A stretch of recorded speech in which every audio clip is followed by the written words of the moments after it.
El APRA, el PAP, el Partido Aprista Peruano, ha estado involucrado en acontecimientos muy importantes de nuestra historia. Han sido también protagonistas de estos, gracias, de estos acontecimientos. Esta mesa titulada El discurso higienista, la militancia y el movimiento social es muy importante porque el APRA, al ser un partido, ha intentado, ya lo ha logrado también, vincularse demasiado con la sociedad, y el movimiento sindical peruano no ha sido la excepción, puesto que hubo un periodo en que hubo una confederación que tenía un gran respaldo de los sindicatos y lo lideraban los apristas, ¿no? Ahora, acá está, es la CTP, la Confederación de Trabajadores del Perú, no confundir con la CGTP, que en el momento siempre de pedir información a colegas, a personas que conocía sobre la CTP, al final me terminaban dando cosas de la CGTP y luego me decían, no, yo pensé que estabas hablando de la CGTP, y yo le digo, no, es distinto. Bueno, continuamos, y ahora sí, ahí está la CGTP. La competencia de afuera, así que por favor, un poco más. No es para la grabación. Para grabar. Sí. Por favor, le voy a pedir a los ponentes, disculpen ustedes que levanten. Ok, sí, ya. La primera CGTP se creó en mayo de 1929. Tuvo como ideología un sindicato de tipo clasista, porque propuesta realizada por José Carlos Mariátegui en un congreso obrero local, ¿no? El segundo congreso obrero local. Esta organización fue disuelta junto a otras organizaciones mediante un decreto ley durante el gobierno de Sánchez Cerro, es el decreto ley 6926, y pues a pesar de esa condición de ilegalidad que tuvo un periodo de tiempo, igual la CGTP representaba a muchos sindicatos, pero mientras iba pasando los años iba perdiendo esa representatividad que tenía, ¿no? Entonces se estaba creando como que un espacio para que surja otra organización. Es importante recordar que existen tipos de sindicatos. Acabamos de mencionar uno que es el sindicato de tipo clasista, pero hay otros más, como por ejemplo el sindicalismo burgués o patronal, ¿no? Al respecto, Díaz nos menciona lo siguiente. Ese es el libro de Ricardo Díaz Chávez, Sindicalismo y Política, y menciona: generalmente conocido como sindicalismo amarillo o procapitalista, o como sus adeptos le denominan libre, ¿no?, entre comillas, o democrático. Es aquel que se propone convencer a los trabajadores de la necesidad de conciliar los intereses de clase de los trabajadores con los capitalistas, buscando armonía y paz social entre explotados y explotadores, ¿no? En otra página, Díaz nos va a mencionar, que en nuestro país la CTP es la defensora y propugnadora del sindicalismo libre y lo aplica diariamente en el sector movimiento obrero en que tiene influencia, al que controla burocráticamente, ¿no? Hay un reporte, ¿no?, donde en la parte de arriba se ve: apoyaremos toda obra del gobierno democrático que eleve el nivel de vida de los trabajadores y garantice el pleno goce de las libertades. Luego voy a hablar de ese diario, ¿no?, de la misma organización. Luego está otra parte, ¿no?, donde se menciona de este libro que es la CIOSL, la Confederación Internacional de Organizaciones Sindicales Libres, apoya este tipo de sindicatos, brindándoles subvenciones económicas para el sostenimiento de sus burocracias sindicales, ¿no? Y ahí podemos ver en la imagen el CIOSL, y ahí está el CTP, y también está la ORIT, ¿no? Luego, este libro de Piedad Pareja, Arturo Sabroso Montoya, entre el sindicalismo autónomo y la militancia política, habla mucho, es una biografía, ¿no?, de Arturo Sabroso, y es muy importante él porque él ha sido secretario general de la CTP durante todo este periodo que prácticamente estoy abordando. Entonces, su historia de él es su historia también de la CTP, ¿no? Arturo Sabroso llegó a ser delegado de la CIOSL al Congreso Económico y Social realizado en Santiago de Chile. Eso también lo mencionan en el libro de Piedad Pareja. Continúo. Luego, volviendo al tema de la CTP, en 1944 el Partido Comunista Peruano y el APRA se unieron para fundar la Confederación de Trabajadores del Perú. Un nombre muy parecido, ¿no?, a la Confederación de la CGTP, ¿no? No podían usar ese nombre porque estaba todavía como un partido, una organización ilegal, ¿no? Entonces, CTP en ese quedó. En un inicio el liderazgo fue compartido, si se puede decir así, pero en 1945 pasó a ser dirigido por apristas, ¿no? Razón por la cual se afirma mucho que pasó a ser controlado por este partido. Aquí unos recortes. Esto es muy debatible, la verdad, porque la misma Confederación en su diario señala que la CTP no pertenece a ningún partido político, ¿no? Y luego están otros sindicatos, el comercio también, que mostraba esta relación entre los apristas y la CTP, ¿no? Bueno, Arturo Sabroso Montoya era el secretario general de esta confederación, y también en el libro de Piedad se señala que él fue el fundador del Partido Aprista Peruano, ¿no? Entonces ahí, bueno, hay relación. Luego, quiero hacer una pausa en esta parte para mencionar los contratiempos que tuve para realizar esta ponencia, ¿no? Esta ponencia, este trabajo, esta investigación es una partecita de mi tesis que ve otro sindicato importante que es el SUTEP.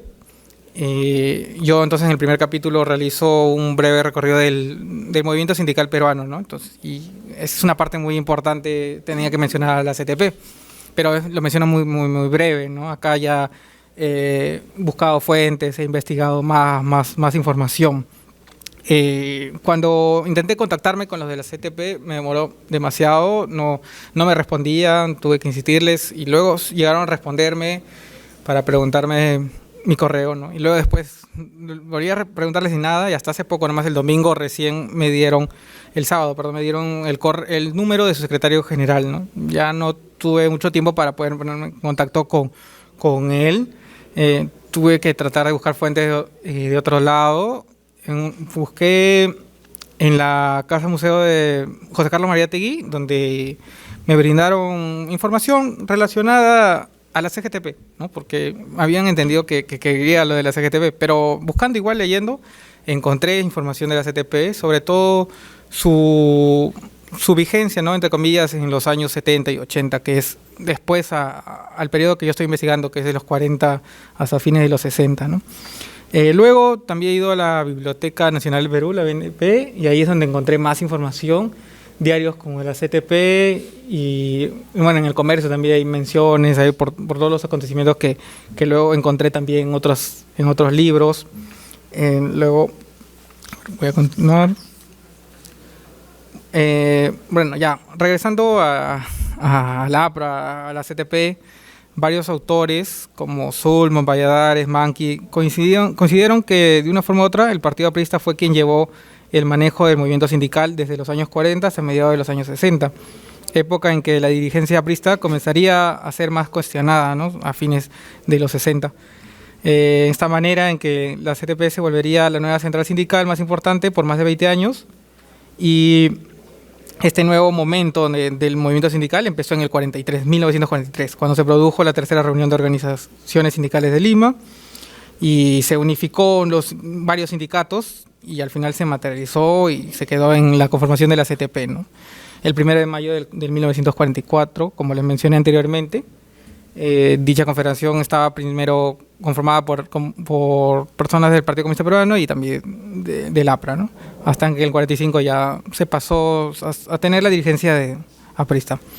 A pesar de este dominio del movimiento sindical por los apristas, autores como Manqui nos afirma que, leo su cita, más allá de la lógica de cada sindicato en particular, lo cierto es que entre 1940 y 1970 los sindicatos vivieron sus tiempos dorados, ¿no? Ahí termina esa cita. Esto lo podemos notar mejor después del gobierno de Odría, ¿no? Debido a la situación del APRA durante el ochenio. Este gobierno afectó a varios movimientos, varias organizaciones sociales, sindicales. Hubieron muchos dirigentes encarcelados, deportados, algunos desaparecidos.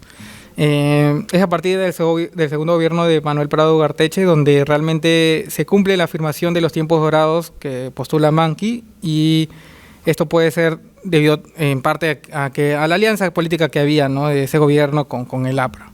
Como mencionamos antes, la central sindical tenía dirigentes apristas, ¿no? Especialmente su secretaría general. Una de las razones porque se señala que los sindicatos vivieron sus tiempos dorados fue por el aumento de los sindicatos reconocidos, ¿no? Leo esta cita que está en la Comisión de la Verdad y la Reconciliación, que dice: de esta manera el número de sindicatos reconocidos pasó de 493 en 1955 a 1093 en 1961, ¿no?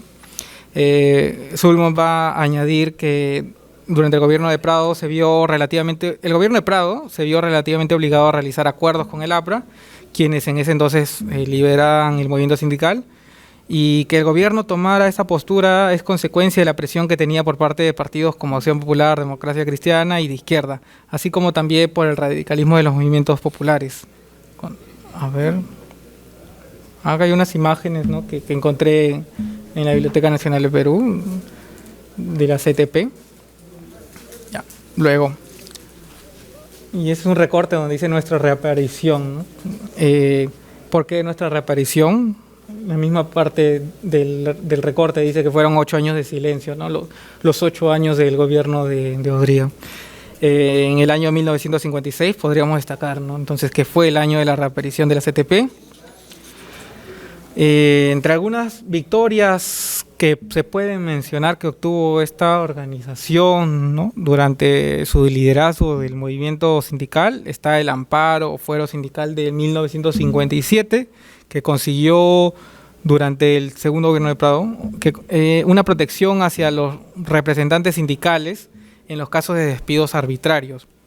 Además, esta medida también se señaló a la CTP como representante del sindicalismo nacional. Continúo. Esta es otra de los logros, ¿no?, la ley de jubilación obrera. Como dice ahí, la ley de jubilación obrera marca solo un hito, ¿no?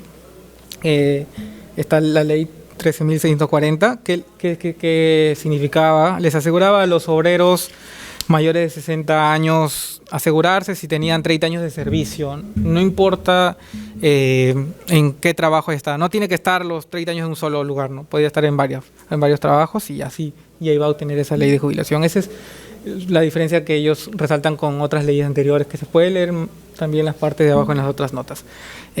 Para terminar de abordar este tema de los tiempos dorados que mencioné, del sindicalismo, queremos añadir que si bien hubo beneficios a nivel del país, comparándolos con todos los demás países de Latinoamérica, el crecimiento de la tasa de sindicalización no fue tan alto, pero sí fue un crecimiento importante en comparación con décadas anteriores en nuestro país.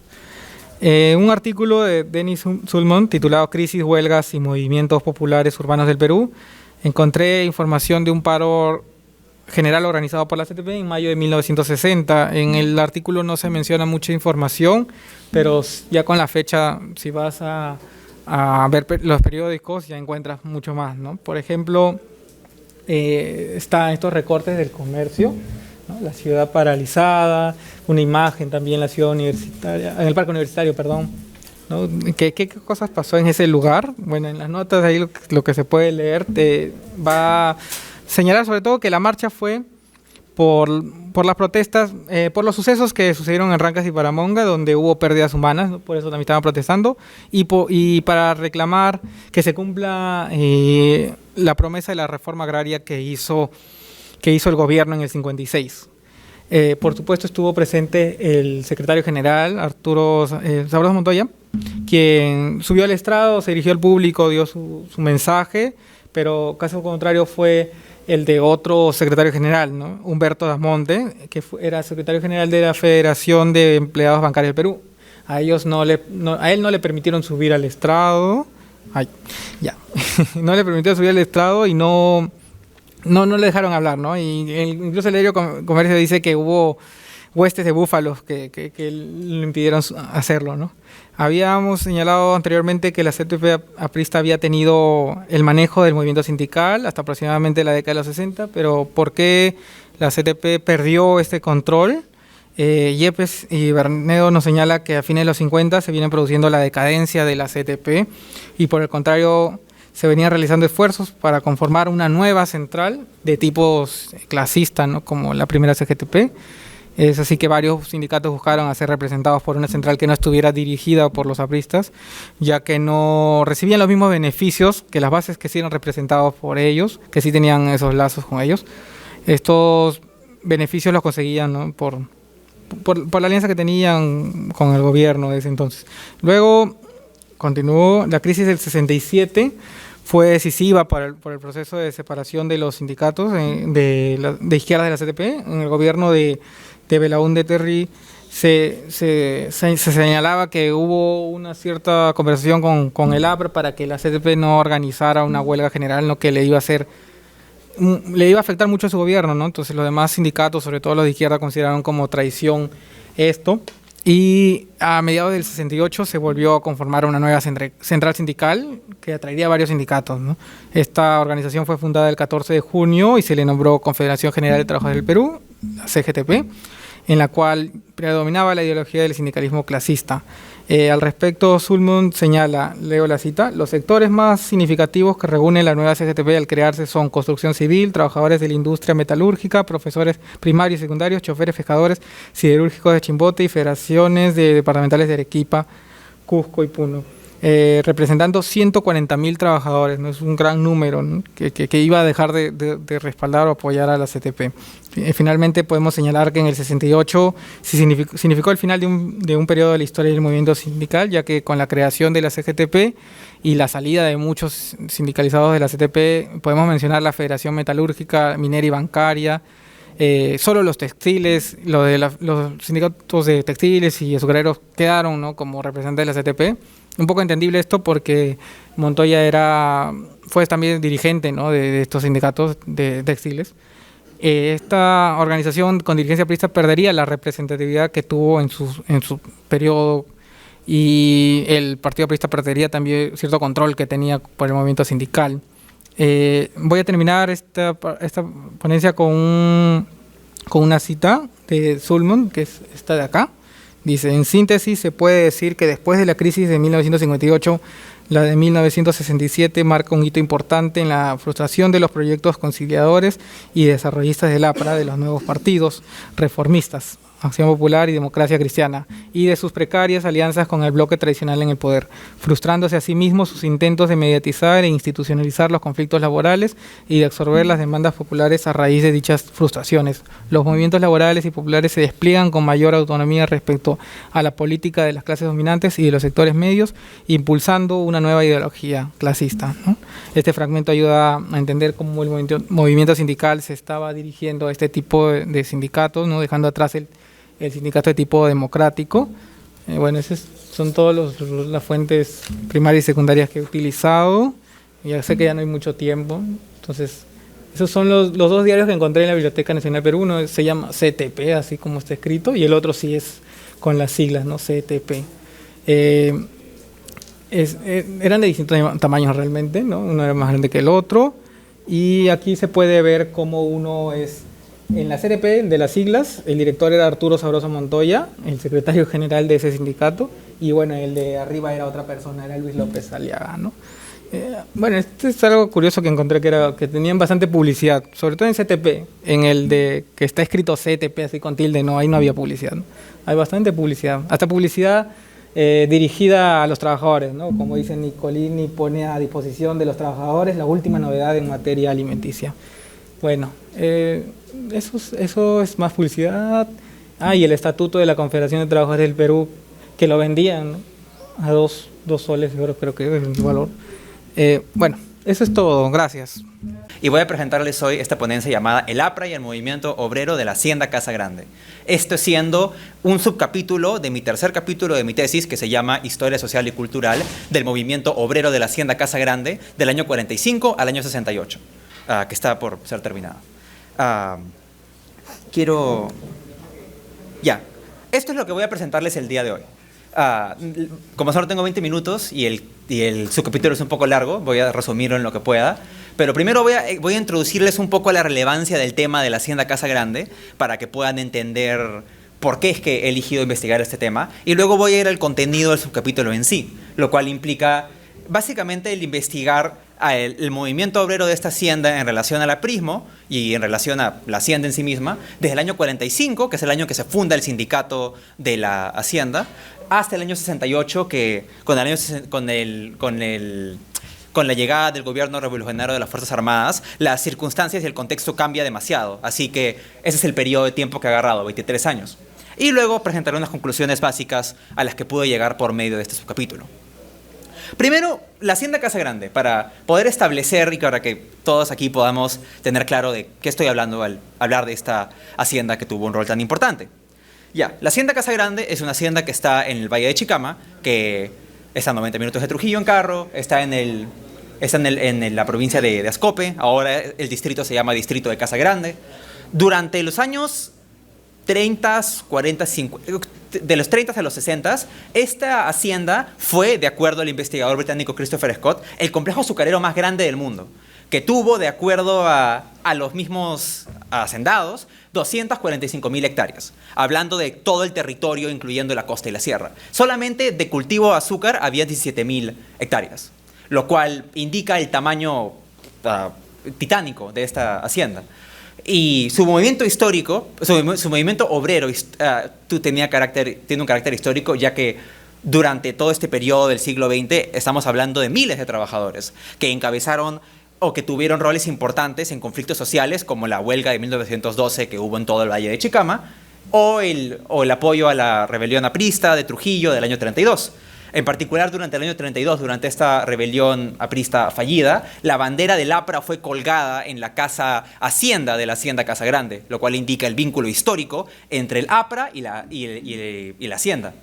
Pero acá hay un tema, y ese es que la mayor parte de las investigaciones que se han hecho sobre Casa Grande, y particularmente sobre su historia social, se enfocan más que todo en este periodo de inicios de los años 20. El año 32 suele ser el año en el que se cortan las investigaciones. Hay un par más que son poco conocidas a nivel historiográfico, pero considerando esta ausencia, lo que quiero introducirles un poco en esta ponencia es responder esta pregunta. ¿Cuál es la historia de los obreros casagrandinos después de 1932 y cómo se vincularon con el APRA? Para poder hacer esto, estoy aproximándome desde un marco teórico relacionado a la subalternidad, relacionado a los textos de Antonio Gramsci y en particular vinculado con este investigador argentino llamado Massimo Bolognesi, que escribe sobre este concepto de la subalternidad y de los grupos subalternos, que es básicamente la base teórica de la cual quiero partir, con la idea de que los grupos subalternos son, en resumen muy corto, grupos que se encuentran afuera del poder, con el poder siendo representado por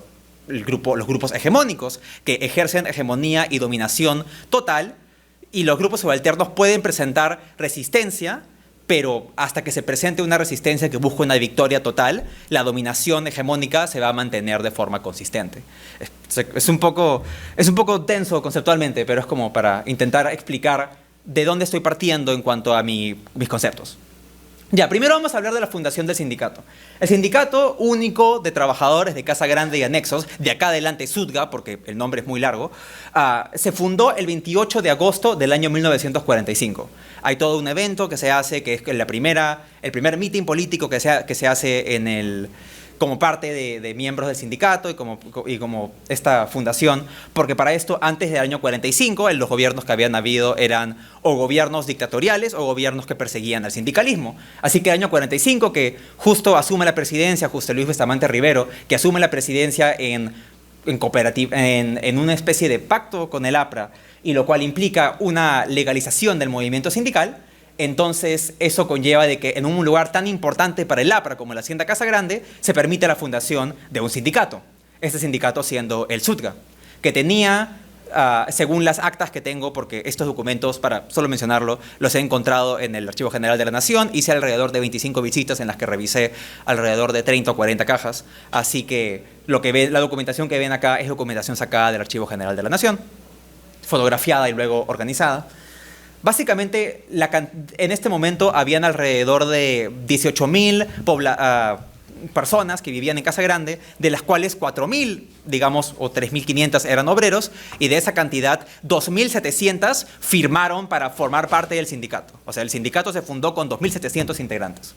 Este sindicato se forma, como comentaba mi compañero, bajo la idea del sindicalismo libre, o sea, bajo la idea de un sindicalismo que busque conciliación, que busque mucha negociación y que busque una relación tranquila con los dueños de la Hacienda Casa Grande, que en este momento eran la familia Gildemeister y que trabajaban bajo la empresa llamada Empresa Agrícola Chicama. Así que El sindicato se funda con esa intención y la junta directiva que asume el control del sindicato asume esa misma intención también. Y esto conlleva en que cuando comienzan a hacerse las primeras reuniones y los primeros intentos de negociar, el sindicato rápidamente abandona algunas posibles propuestas, como por ejemplo el buscar crear una cooperativa de ahorros para que los trabajadores de la hacienda tengan acceso a mayores recursos o a mayores insumos. Esto es algo que se presenta y las autoridades de la empresa básicamente ignoran o no le prestan mucha atención y luego el sindicato lo deja ahí. Y esto es algo que se mantiene durante los siguientes meses del año 45 y los primeros meses del año 46. Lo que el sindicato busca hacer es poner su primer pliego de reclamos. Y lo logra y lo presenta en abril del año 46. Presenta pliegos de reclamos en los que pide aumentos de salarios, turnos de trabajo con menores horas de trabajo. Y la mayoría de lo que pedían fue rechazado. Así que básicamente se lleva a un tribunal arbitral entre el sindicato y entre la empresa, lo cual se buscaba hacer para mantener las relaciones estables, pero comenzaron a generarse algunos conflictos. A través del año 46... ¿Qué pasó? A través del año 46 empiezan a haber varios paros intempestivos. ¿Qué significa un paro intempestivo? Son paros no autorizados por el liderazgo sindical, o sea, por la junta directiva. Trabajadores de diferentes secciones, porque para esto la hacienda tenía más de 100 secciones, hacen paros por su cuenta, buscando protestar diferentes cosas, lo cual genera animosidad entre la empresa y la militancia. Y eso genera mucha incomodidad para los dirigentes del sindicato, porque los dirigentes del sindicato quieren una relación conciliatoria, no quieren una relación en la que haya tanto conflicto, pero parte de la militancia, no necesariamente toda, pero parte de ella, empieza a hacer huelgas ilegales e intempestivas porque querían protestar de alguna manera. Esto se da durante el año 46. Acá hay un ejemplo particular que no se puede leer muy bien, pero que les quiero contar, que es el incidente del señor Clem. Se hace un paro intempestivo en la fábrica de la hacienda. Para esto la hacienda tenía básicamente 3 áreas de trabajo: el campo, la fábrica y los talleres. En la fábrica se hace un paro y varios trabajadores vinculados con las bases apristas, más no los dirigentes en sí mismos, básicamente le dicen al superintendente que está en la fábrica que pare la fábrica y que detenga todo para hacer que este paro sea efectivo. El superintendente se niega, y como se niega, de acuerdo a la información de la empresa, al superintendente se le agarra y se le estampa su cabeza contra la pared. O creo que se le tira al piso. Pero el punto es que es una acción de violencia física que genera aún más conflicto entre la empresa y el sindicato, lo cual a la dirigencia del sindicato no le agrada para nada. Esto se repite un par de veces a través de diferentes ocasiones del año 46. Y en algunas ocasiones, el máximo representante del aprismo en la hacienda Casa Grande, el dirigente sindical Leopoldo Pita, le expresó a la empresa que ellos no podían controlar a la militancia, porque la empresa les preguntaba por qué está pasando esto, por qué no pueden detener esto, y su respuesta era: no podemos controlarlos. Así que esta situación de conflicto se mantiene durante el año 46. Durante el año 47 las cosas se ralentizan un poco, porque en el país el año 47 es un año de retroceso sindical, porque hay peleas entre el aprismo y el gobierno, y la cantidad de huelgas y de sindicatos reconocidos del año bajan. Y esto lleva al año 48, en el que al secretario general del sindicato, un señor llamado Baltasar Senador, lo arrestan por cargos más complejos. Y cuando lo arrestan, eso genera una parálisis dentro del sindicato. Buscan reorganizarse y buscan plantear su pliego de reclamos. Pero cuando están por hacerlo, el 2 de octubre pasa un evento del año 48, en plena ebullición social y conflicto político dentro del país, sucede el intento de insurrección aprista en esta base militar, que es un intento que fracasa rápidamente, y curiosamente no tuvo ningún vínculo con Casa Grande. Los apristas en Casa Grande no tenían ni idea de que esto estaba pasando. Pero cuando esto sucede y esto fracasa, el APRE es ilegalizado. Y cuando el APRE es ilegalizado, el 3 de octubre o el 4 de octubre del año 48, esto pone fin a esta primera etapa, esta etapa de fundación. Acá hay un gráfico que lo voy a, solamente para que lo vean. Una idea básica, o sea, una idea tratando de simplificar qué fue lo que pasó. La administración estaba en conflicto con el Estado porque el Estado quería que reconozca sindicatos. Y la junta directiva quería respetar a la empresa, pero la militancia en varios momentos tenía conflictos con la administración, lo cual básicamente generaba que toda esta ecuación tuviera más y más fricción. Solo para tenerlo. Ya, acá comienza la etapa de persecución y me resalto el mes de octubre del año 48 porque es un mes en el que pasan bastantes cosas. Cuando se prohíbe el APRA, la empresa agrícola Chicama y los Gildemeister son bastante directos en sus acciones. El 6 de octubre la oficina que el APRA tenía en la hacienda es cerrada, ya no se le permite. Y los apristas empiezan a ser perseguidos. Varios apristas huyen de la hacienda y el 8 de octubre estos apristas son capturados porque intentaron meterse dentro del interior del Valle de Chicama y azuzar a grupos indígenas y campesinos para que hagan algún tipo de levantamiento, lo cual fracasa.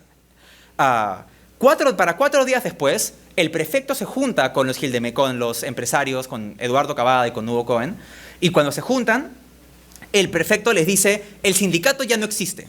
Ustedes pueden, o sea, básicamente implicando que ellos podían hacer lo que quisieran. Y efectivamente, el sindicato desaparece. Y cuando el sindicato desaparece, Baltasar Senador, que como les dije era el secretario general del sindicato, es básicamente arrestado.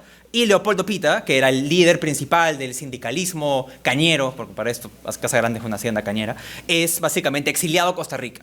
O sea, en este periodo de este mes, sin que ni siquiera Odría haya subido el poder, porque Odría sube al poder el 28, solamente en estas 3 semanas, el sindicato y el movimiento obrero de Casa Grande recibe golpes enormes. El SUTGA deja de existir, el APRA deja de ser reconocido legalmente dentro de la hacienda, y los líderes principales son desaparecidos o huyen de la hacienda. Así que esto les marca cómo comienza esta segunda etapa, esta etapa de persecución. Acá hay una cita del diario Chan Chan, diario publicado de forma clandestina por los apristas, y la cita dice, cuando por sospechas políticas se indica a un trabajador humilde que reniega contra los malos tratos de que es víctima, es arrojado con atos y garabatos a las carreteras para que ahí vaya a morirse de hambre a cualquier parte. Esta cita se refería a las haciendas azucareras en general, pero es un buen ejemplo de cómo era el clima político durante estos años de persecución. En el año 49, pese a esta persecución que claramente había golpeado al movimiento obrero, se intentaron hacer 2 huelgas, una en la fábrica y otra en los talleres. En la huelga del 1 de octubre en particular, hay una interesante presencia de mujeres, que hubieron cientos de mujeres que básicamente buscaron apoyar repartiendo volantes y levantando palos y herramientas para apoyar esta huelga. Estas huelgas del año 49, las 2 fracasan y son reprimidas, y básicamente buscaban solo reivindicaciones económicas, lo cual demuestra un debilitamiento dentro del movimiento sindical. Ya, en el año 52 hay una huelga que sí es exitosa, y como es exitosa, el gobierno de Odría, que los había básicamente dejado a morir, a ser reprimidos a los obreros casagrandinos, empieza a contactarse con ellos. Y en respuesta a eso, la empresa ataca una vez más, y al atacar una vez más, eso significa que expulsa y reprime más a los representantes obreros dentro de la hacienda, buscando golpear a su movimiento obrero. Y esto lleva a que a partir del año 54 al 56 son 3 años en los que es muy difícil encontrar documentación sobre el movimiento obrero en la hacienda, lo cual indica que había bastante represión y bastante persecución. Esto muestra que el año 56, que se da una importante reunión de la CTP, que es de lo que habló mi compañero, las bases azucareras estaban tan golpeadas que ni siquiera pudieron ir a ese congreso, lo cual les muestra qué tan dura había sido la represión. Y bueno, esto es básicamente un gráfico, una vez más, el Estado peruano y la administración de la empresa colaboran y buscan arrestar a representantes obreros que buscan mover a los trabajadores en lo que pudieran hacerlo. Y también buscan exterminar el APRA, por supuesto. Bueno, esta etapa, vamos a hacerla lo más rápido que pueda. Esta es la época de institucionalización que va del año 56 hasta el año 68. Gracias a que el año 56 asume la presidencia Prado y Ugarteche en este pacto de convivencia con el aprismo, el sindicato, el SUTGA, es permitido regresar. Pero regresa por los cambios de la época y los cambios del aprista como un sindicato más conservador, más anticomunista y opuesto a los conflictos sociales que estaban dominando el Perú durante los años 50 y 60. Esta parte es importante porque el año 57 el sindicato regresa y se hacen sus primeras negociaciones otra vez. Y estas negociaciones son pacíficas en un principio. Pero inmediatamente, un año después del año 58, estalla la crisis social más grande de esta época estudiada. Tanto el año 58 como 59 hubieron en total 70 días de huelga en 20 meses, lo cual en este periodo de 16 años representa el 70% de toda la huelga total. O sea, 70 días de huelga en 20 meses es bastante. Y los dirigentes que buscaban mantener esta relación conciliatoria y conservadora con los dueños de la empresa pierden control sobre los militantes, que hacen una gran cantidad de paros intempestivos en toda la hacienda, en cada sección que se pueden imaginar. Así que esta breve paz se rompe. Y la prueba máxima de esta ruptura se da en el 59. Para resumir esto, una huelga que inicia en febrero es suspendida, vuelve a iniciarse en abril, es suspendida otra vez. En agosto se intenta anunciar una vez más y la dirigencia negocia de forma secreta con los administradores de la empresa para solucionar este problema y evitar que haya una huelga. Y cuando esto pasa, los trabajadores encargados de la carga del azúcar hacen su propia huelga en oposición al sindicato y acuerdan iniciar una huelga el 1 de septiembre. Así que se desvían de la autoridad de la junta directiva y hacen su propia huelga. Esta huelga dura una semana y acaba con las masacres del 8 de septiembre, en el cual la guardia de asalto, en un conflicto posiblemente originado por la misma guardia, les disparan a los huelguistas y matan a 6 huelguistas y hieren a 30, en lo que es la masacre más grande de la historia de Casa Grande de toda esta etapa que yo he estudiado. Esta huelga tiene un impacto muy fuerte en Casa Grande y hasta ahora es recordada y conmemorada por el sindicato de trabajadores, que todavía existe, y tiene 3 consecuencias principales. Se aprueba un nuevo Pacto General del Trabajo, se crea el Departamento de Relaciones Industriales, que es el que se va a encargar de básicamente negociar con el sindicato a partir de ahora, y se reconoce por fin, por primera vez después de 15 años, se reconoce de forma legal al Sindicato Único de Trabajadores. Para que vean el efecto que tuvo la creación de este departamento, solo en el año 61, un año después de que justo cuando se había creado este departamento, se hicieron entre la empresa y el sindicato 190 acuerdos, lo cual supera en grandes cantidades a los años previos. Y se generan todas estas reformas: salarios, salud, cooperativa para bienes y protección contra accidentes. Y bueno, adelantando, esta conciliación va generando conflictos internos dentro del sindicato, porque faltaba vivienda, porque no se otorgaban las jubilaciones, porque la mejora de tecnología motivó grandes recortes de personal y porque la precariedad entre los obreros más precarizados, en particular los macheteros, generaba divisiones internas. Y esto lleva a que se forme una especie de oposición dentro del sindicato, que compite en las elecciones sindicales del año 63 y 66. Y en el año 66 logran obtener el 40% del voto, lo cual es significativo. Pero a pesar de obtener estas cifras, no logran derrotar a la dirigencia aprista, que mantiene su control hasta el fin de este periodo. Aquí una idea básica de cómo se vincula el APRA, los dirigentes, los trabajadores y la administración. Y básicamente estas son las conclusiones. La creación del SUTCA fue un hito que fortaleció la autonomía de los obreros casagrandinos y se puede ver en su resistencia a la dictadura, pero cuando estos buscaron manifestarse en contra de la empresa, tanto en los años 40 como 50 y 60, se enfrentaron con la empresa, con el aprismo y con sus propios dirigentes.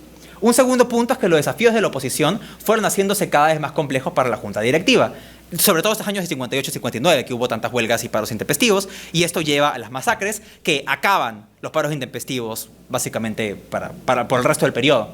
Y derrotados después de esto, esta oposición, que para esto no era una oposición formal, era gente que se oponía a la hegemonía aprista por diferentes motivos, esta oposición pasa a competir electoralmente y busca controlar la junta en el año 63 y 66, y consiguen apoyo, pero no es suficiente para poder quitarle el poder al aprismo, a la dirigencia de ese momento, al dirigente Carlos Castillo y a la Federación de Trabajadores Azucareros del Perú, que era la que estaba tan vinculada con el aprismo. Así que espero haber podido resumirlo de forma adecuada, pero esto es lo que he ido investigando en mi tesis. Muchas gracias. Esta siempre es una buena oportunidad para poder conversar sobre la investigación. Y en este caso sobre el aprismo, que bueno, ¿no? Este año cumple 100 años y que creo que es importante desde la academia promover un diálogo al respecto. Bueno, esta investigación nació a partir de una asistencia de investigación del doctor Antonio Zapata, en verano del año pasado, en donde encontré un par de documentos que me parecieron tal vez un poco graciosos, interesantes en su momento, pero que a partir de ellos la reflexión me llevó un poco a tener esta ponencia, ¿no? Entonces, mi ponencia se llama El higienismo como factor de construcción ciudadana, el caso aprista en las casi elecciones de 1934.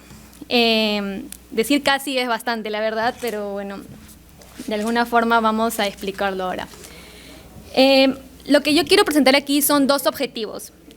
Primero, analizar por qué fueron elegidos los jabones apristas como parte de una estrategia política y de qué manera el APRA estuvo de acuerdo con la corriente higienista.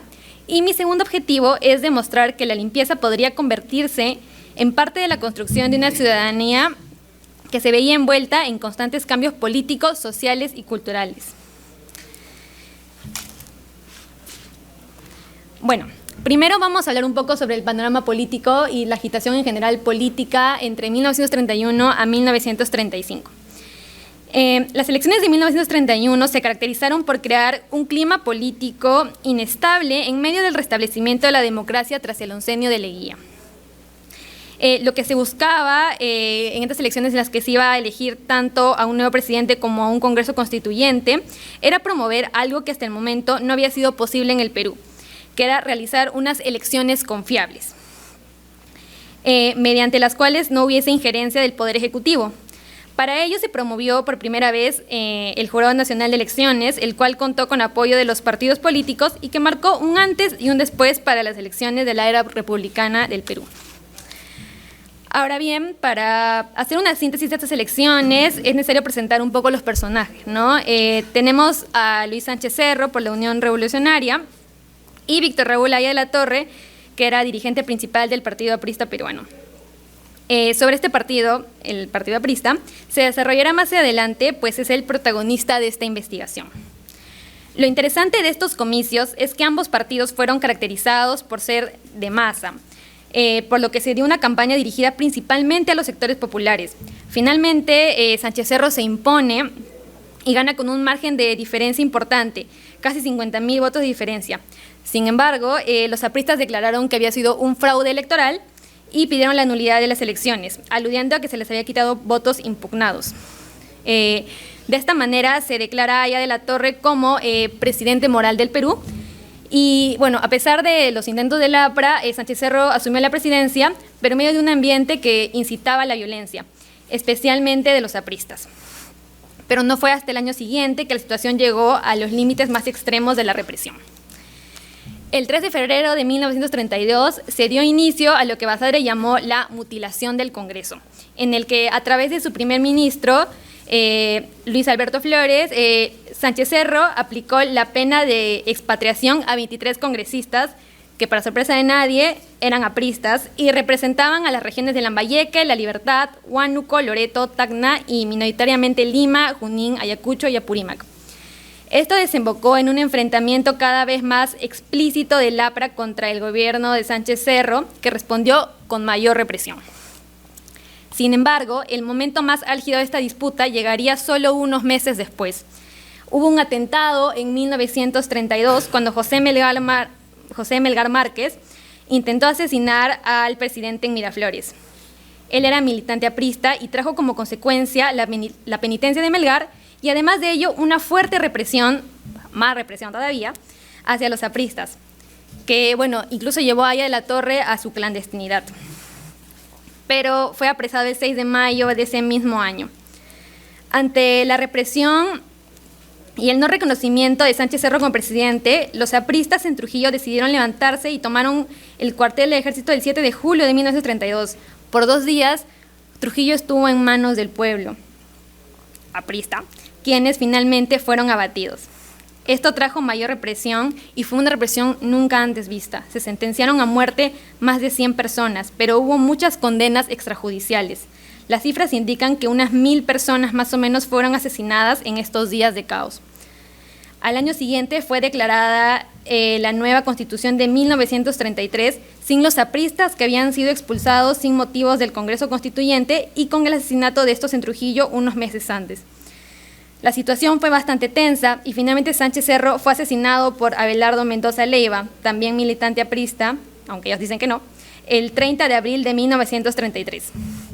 Se produjo entonces otra etapa de caos, en la que se denunciaba al PAP como responsable de la muerte del presidente, y quien asumió la presidencia fue Óscar Benavides, quien tenía la difícil tarea de apaciguar la violencia que se había ejercido hasta el momento. Ahora, vamos a hablar un poco ya sobre las corrientes del higienismo y el caso peruano para poder continuar. Con respecto a las corrientes higienistas, se discutirá más o menos de qué se trata y cuál fue el rol de Benavides, que tuvo que ver bastante con el higienismo durante sus años de gobierno. Como se mencionó en la introducción, esta es una corriente social, cultural, que fue importante a finales del siglo XIX e inicios del XX, pues transformó la visión de la sociedad y de los roles sociales.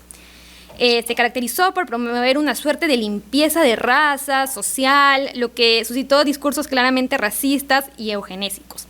A su vez, el higienismo se caracterizó por promover la salud y limpieza no solo de las personas, sino también de los espacios públicos.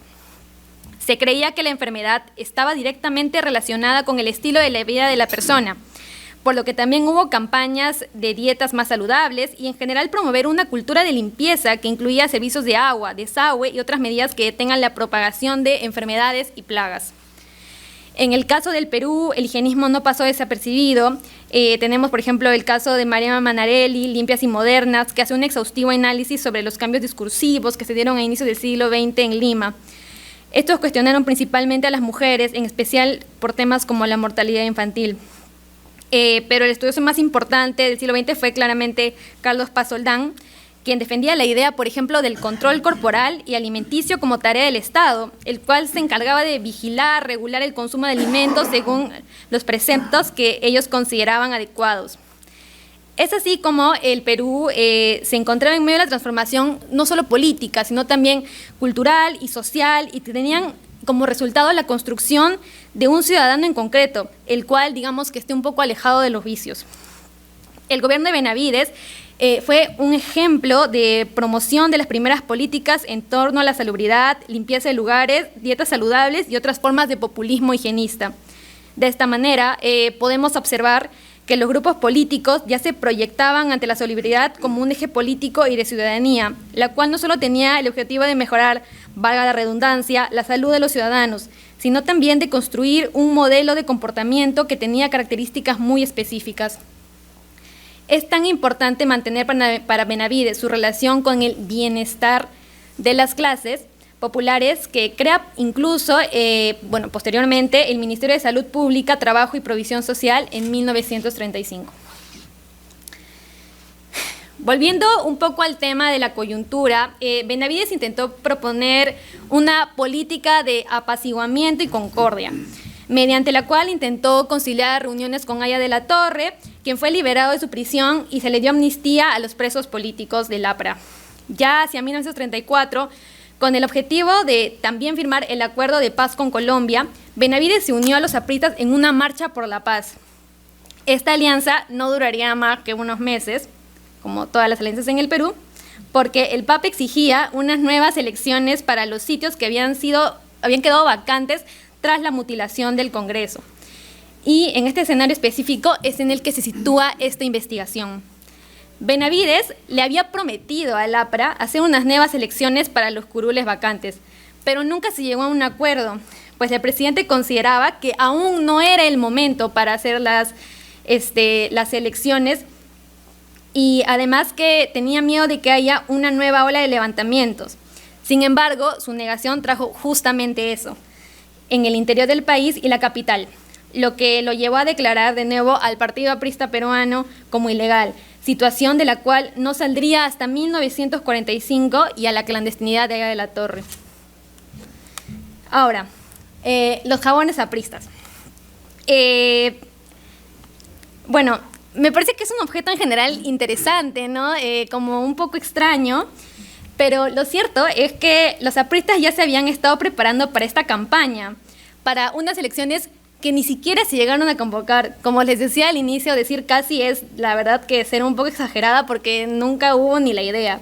Entre 1932 y 1936 se desató un trabajo de inteligencia de parte de la policía, la cual buscaba detener a los apristas y que estos no pudieran tener mayor acción política. El APRA, que seguía estando activo, aunque en la clandestinidad, se encargaba de imprimir constantemente sus periódicos como La Tribuna o hacer actos de presencia en espacios públicos. Ante ello, existe una gran cantidad de documentación en el Archivo General de la Nación que muestra los avances de la policía para capturar las cabezas del partido. Lo interesante es que no solo la policía seguía a los apristas, sino que los interrogó en muchas ocasiones. Detuvieron apristas con propaganda, los interrogaban, luego los soltaban, etc. Y aquí, bueno, vamos a hablar de un caso en específico, que, bueno, disculpen la foto, pero es la única que en este momento tengo y, bueno, está difícil ir al archivo hoy en día. Así que vamos a analizar el caso de Jorge Tomás Mavile, o Mavil, de 54 años, natural de Junín, quien era dueño de una fábrica de jabones en Lima. Él fue interrogado el 7 de agosto de 1935 debido a que en su fábrica se encontró una gran cantidad de jabones con el nombre APRA. En el interrogatorio, Tomás adjudica que en diciembre de 1933 se presentaron en su fábrica Julio Salón y Manuel Elizalde, quienes querían un jabón que tuviese la marca APRA, a lo que el fabricante dijo, bueno, está bien, negocio es negocio. Sin embargo, todo este jabón nunca fue entregado, como indica el propio Tomás, por la represión al PAP de parte del gobierno de Benavides. De acuerdo con la información del fabricante, se mandaron a hacer 1,000 docenas de jabones apristas, pero solo se logró entregar 565 docenas, lo que hacía un total en precio de 1,449 soles. Voy a ver aquí para que más o menos me sigan un poco. Esto fue entregado entre diciembre de 1933 y marzo de 1934. Sin embargo, tras el inicio de la represión, estos jabones dejaron de ser recogidos y además de eso, no habían sido pagados. Finalmente, se le preguntó si es que estos tenían algún fin específico, a lo que Jorge Tomás responde que le dijeron que eran para la campaña que iba a haber hace un año. Importante precisar de nuevo que esta entrevista es de 1935, por lo que se refiere a una campaña de 1934 y que además él dice que no tiene ninguna afiliación con el Partido de la Estrella. Tras la entrevista, se le pregunta si sabe si este jabón ha sido vendido, repartido, a lo que responde que no y que se deshará de estos jabones lo más pronto posible porque no quiere más problemas. Tras describir esta fuente es necesario hacerse algunas preguntas que son más o menos las preguntas que yo me hice tras un rato de reflexión, ¿no? ¿Por qué se mandaron a hacer jabones con la marca APRA? ¿A qué se debe esta cantidad numerosa de jabones? Y finalmente, ¿tienen algo que ver con las visiones apristas que se tenía en torno a la limpieza y el higienismo? A continuación voy a intentar dar algunas respuestas a cada una de estas interrogantes. Respecto a la primera pregunta, ¿por qué jabones? La respuesta tiene que ver con el higienismo que también proponía el Partido Aprista Peruano. El partido promovió una cultura de higiene desarrollada especialmente por su líder, Haya de la Torre. Cuando Víctor Raúl fue exiliado durante el gobierno de Leguía, este decidió viajar por diferentes países y a partir de ello empezó a defender la ideología aprista tras la fundación del APRA en México en 1924. En estos viajes visitó Europa y quedó especialmente sorprendido por sus viajes a la Unión Soviética y a la Italia de Mussolini, donde el fascismo estaba en ascenso. Si bien no comulgaba con las ideas totalitarias de ambos sistemas de gobierno, le parecía importante el desarrollo del servicio militar obligatorio y estuvo a favor de la educación física.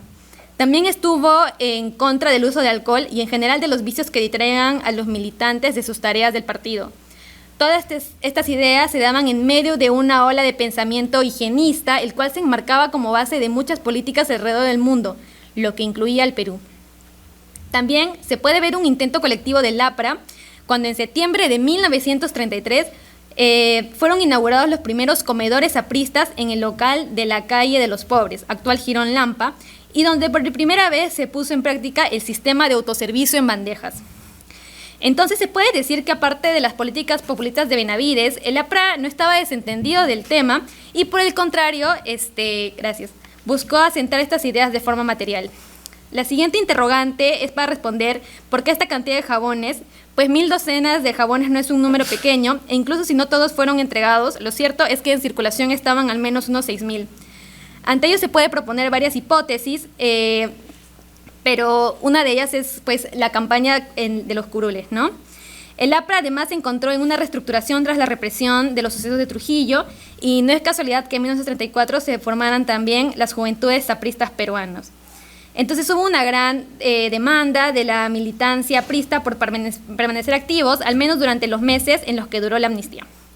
Ya que Thomas anuncia que estos no se vendían, entonces probablemente fueron repartidos junto a otros objetos como la tribuna, y esta gran cantidad de jabones demuestra además la organización del partido y su capacidad de presupuesto para ingeniarse, para promover un discurso de modernidad a la vez que desarrollaban la actividad política. Lamentablemente la falta de información hace que nos preguntemos qué pasa con esos jabones. Pero algo que es importante decir es que la propia marca APRA fue inscrito en el Ministerio de Fomento. Bueno.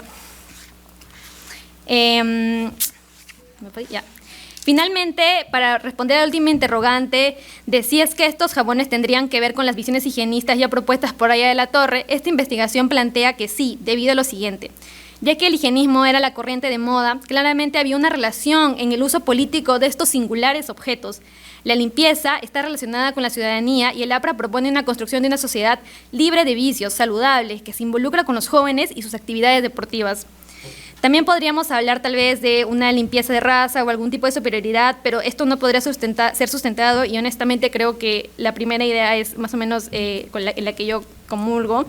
Las ideas de salud del APRA tenían que ver con tópicos relacionados a enfermedades, roles sociales que tenía el cuidado. Magda Portal anuncia, por ejemplo, la importancia de las madres instruidas, culturalmente activas, etc.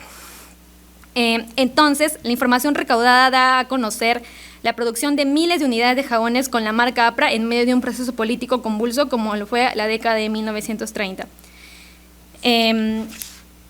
Y bueno, ya para hacer mis conclusiones, este trabajo, digamos que partió del análisis del interrogatorio del fabricante de jabones, a quien se le encontró con miles de jabones con la marca APRA. Y esto se dio en medio de un momento de persecución hacia los apristas por el gobierno de Benavides en torno a pues, la búsqueda de llenar los curules que habían sido desaforados. El partido de Aya de la Torre se encontraba siempre en actividad política, se destacaban por su participación en procesos comunes como elecciones y otros espacios de coyuntura. En este sentido, se puede concluir que el clima político promovió una fuerte movilidad aprista, especialmente tras la caída de Sánchez Cerro. Su breve amistad con el gobierno de Benavides se vio truncada cuando este último no quiso convocar las elecciones, y ante ello los apristas decidieron levantarse y se respondió con represión. Por otro lado, se puede concluir que el higienismo era una corriente que, si bien fue muy importante en esta época, no solo porque estuvo de moda la sanidad, sino también porque podría responder a demandas populares, como lo hemos visto tanto con Benavides como el APRA. A su vez, la limpieza, al igual que la alfabetización u otras políticas, se insertan como ejes de control social y moral en medio de una sociedad que avanza hacia la occidentalización. El escenario internacional apuntó a una limpieza de raza, eugenesia y otras formas de intentar de eliminar lo diferente. Si bien en el Perú no hubo políticas tal vez tan explícitas, al menos en este caso, sí se puede observar que la higiene era parte del discurso de construcción y formación ciudadana, de un discurso de construcción ciudadana muy específico. Esto también estaba claro que, por ejemplo, no existía el voto universal y que no todos podían participar de la vida política del país. Los jabones apristas se centran como una muestra de todo lo antes mencionado, la participación política y hacia dónde estaban dirigidos.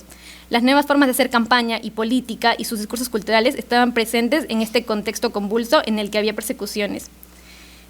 Y bueno, una limitación de nuevo, que no se sabe qué pasó con estos jabones, pero sí creo que es importante al menos utilizarlos para hacer un mensaje en medio de lo que hoy conocemos como la historia social.